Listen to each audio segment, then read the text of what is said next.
Okay, ഈ ഒരു question ജിയോമെട്രിയിൽ നിങ്ങൾക്ക് ചോദിച്ചൊരു പ്രീവിയസ് ക്വസ്റ്റ്യൻ ആണ്.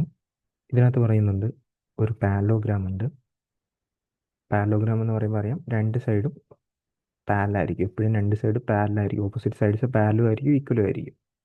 ഇതാണ് പാരലോഗ്രാമിൻ്റെ പ്രത്യേകത. അപ്പോൾ പാരലോഗ്രാമിൻ്റെ പേര് PQRS എന്നാണ്. പാരലോഗ്രാമിൻ്റെ പേരെന്താണ്? PQRS എന്നാണ്. ഈ പാരലോഗ്രാമിൽ എം എന്ന് പറയുന്നൊരു പോയിന്റ് ഉണ്ട്. ഈ എം എന്ന് പറയുന്നത് QR-ൻ്റെ മിഡ് പോയിന്റ് ആണെന്ന് പറഞ്ഞിട്ടുണ്ട്. QR-ൻ്റെ മിഡ് പോയിന്റ് ആണെന്ന് പറഞ്ഞിട്ടുണ്ട്. ഓക്കെ, അപ്പോൾ ഇത് ഞാൻ എക്സ് ആയിട്ട് എടുത്തു കഴിഞ്ഞാൽ ഇതും എക്സ് ആയിട്ട് എനിക്ക് പറയാം. ഇനി അവർ പറയുന്നു SM എന്ന് പറയുന്ന ലൈൻ നീട്ടി വരയ്ക്കുന്നു. അതും PQ എന്ന് പറയുന്ന ലൈന് നീട്ടി വരയ്ക്കുമ്പോൾ അത് മീറ്റ് ചെയ്യുന്ന പോയിന്റാണ് T എന്ന് പറയുന്നത്. അത് മീറ്റ് ചെയ്യുന്ന പോയിന്റാണ് ഇതെന്ന് പറയുന്നത് T എന്ന് പറയുന്നത്. ഇത്രയും കാര്യങ്ങൾ നമുക്ക് തന്നിട്ടുണ്ട്. അപ്പോൾ ഇനി ഇതെങ്ങനെ ചെയ്യണമെന്ന് ചോദിച്ചു കഴിഞ്ഞാൽ PT ആണ് ചോദിച്ചിരിക്കുന്നത്. നമുക്ക് ക്വസ്റ്റ്യനിൽ ചോദിച്ചിരിക്കുന്ന PT ആണ് in terms of SR. PT in terms of SR. അതിനു മുമ്പ് എനിക്ക് പാരലോഗ്രാമിൻ്റെ പ്രോപ്പർട്ടി ആയിട്ട് PQവും SRും ഈക്വലാന്ന് പറയാം. കാരണം ഇത് പാരലോഗ്രാം ആണല്ലോ, ഓപ്പോസിറ്റ് സൈഡ്സ് ഈക്വൽ ആണല്ലോ. അതുപോലെ തന്നെ PSും QRും ഈക്വലാന്ന് പറയാം. അപ്പോൾ ഇതിൻ്റെ വാല്യൂ, ഇതിപ്പോൾ നമ്മൾ എക്സും എന്ന് എടുത്തിട്ട് QR 2x എന്ന് പറഞ്ഞെടുത്തു കഴിഞ്ഞാൽ ഇതും 2x ആയിരിക്കും. അങ്ങനെ പറയാം. ഇനി നോക്കുക, ഇനി ഇതിനകത്ത് ഞാൻ പറയുവാണ് ട്രയാങ്കിൾ TQMും ട്രയാങ്കിൾ TPSും സിമിലർ ആയിരിക്കും. സിമിലർ ട്രയാങ്കിൾ ആയിരിക്കും. റീസൺ എന്താണെന്ന് ചോദിച്ചു കഴിഞ്ഞാൽ ഇത് കോമൺ ആംഗിളായിട്ട് വരും. ഈ ആംഗിളുമായി ആംഗിളും ഈക്വൽ ആയിരിക്കും. കാരണം അത് പാരലൈൻസ് ആയതുകൊണ്ട് തന്നെ കറസ്പോണ്ടിങ് ആംഗിളാണ്. ഇതും ഈക്വൽ ആയിരിക്കും, കറസ്പോണ്ടിങ് ആംഗിളാണ്.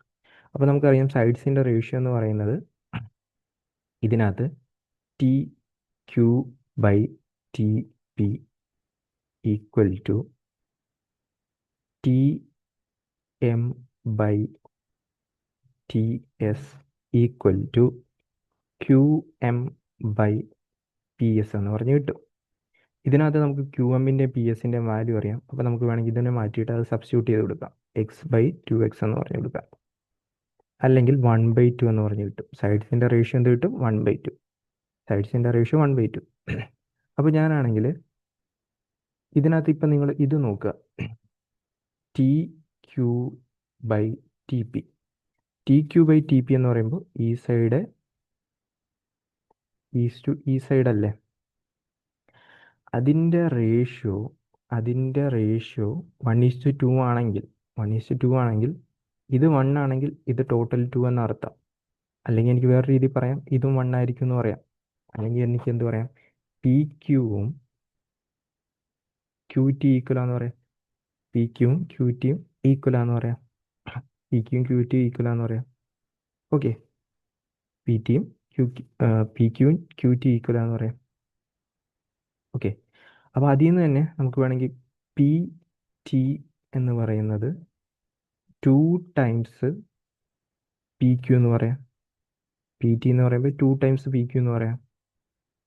ഇനി PQവിന് പകരം വേണമെങ്കിൽ നമുക്ക് എന്ത് ചെയ്യാം, SR എന്ന് എഴുതാം. കാരണം എന്താ, ഇത് ഒരു പാരലോഗ്രാം ആയതുകൊണ്ട് PQ SR ഈക്വലാണ്. സോ PTയുടെ വാല്യൂ എന്ന് പറയുമ്പോൾ 2 ടൈംസ് SR എന്ന് പറഞ്ഞ് കിട്ടും. ഇതായിരിക്കും നിങ്ങളുടെ ഫൈനൽ ആൻസർ ആയിട്ട് വരുന്നത്.